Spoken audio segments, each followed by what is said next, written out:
ഇന്ന് രാവിലെ തന്നെ എണീറ്റപ്പോൾ നല്ലൊരു പൊതിച്ചോറ് കഴിക്കാൻ വേണ്ടി വല്ലാത്തൊരാഗ്രഹം. അപ്പോൾ പിന്നെ മടി പിടിച്ചിരുന്നിട്ട് കാര്യമില്ലെന്ന് മനസ്സിലാക്കി ഒരു തട്ടിക്കൂട്ട് പൊതിച്ചോറ് ഉണ്ടാക്കാമെന്നാണ് വിചാരിച്ചത്. ആദ്യം തന്നെ നല്ലൊരു പയറുതോരനാണ് സെറ്റ് ചെയ്തത്. ഈ പയറുതോരൻ എനിക്ക് അത്ര ഇഷ്ടമൊന്നുമില്ല, പിന്നെ ഇടയ്ക്കൊക്കെ കഴിക്കും, അത്രയേ ഉള്ളൂ കേട്ടോ.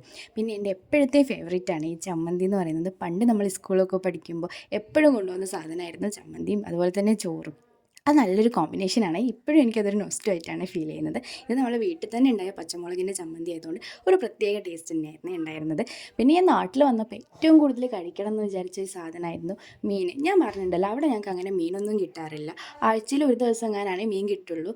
അപ്പോൾ ഇവിടെ വന്നപ്പോൾ ഇന്ന് വലിയൊരു മീനാണ് കിട്ടിയത്. ഇതിൻ്റെ പേരൊന്നും എനിക്ക് അറിയില്ലായിരുന്നു, പക്ഷേ നല്ല ടേസ്റ്റ് ഉണ്ടായിരുന്നു കേട്ടോ. കുറച്ച് കുരുമുളക് പൊടിയൊക്കെ ആഡ് ചെയ്തിട്ട് പൊരിക്കുമ്പോൾ ഒരു പ്രത്യേക ടേസ്റ്റാണ്. നിങ്ങൾ ട്രൈ ചെയ്തിട്ടില്ലെങ്കിൽ ഒന്ന് ട്രൈ ചെയ്ത് നോക്കുക കേട്ടോ. പിന്നെ നമ്മുടെ പൊതിച്ചോറിലെ മെയിൻ താരമാണല്ലോ ഓംലെറ്റ് എന്ന് പറയുന്നത്. ഓംലെറ്റ് ഇല്ലാണ്ട് എന്ത് പൊതിച്ചോറില്ലേ. അപ്പോൾ കുറച്ച് കുരുമുളക് പൊടിയൊക്കെ ആഡ് ചെയ്ത് നല്ലൊരു ഓംലെറ്റും കൂടെ സെറ്റാക്കി വെച്ചിട്ടോ.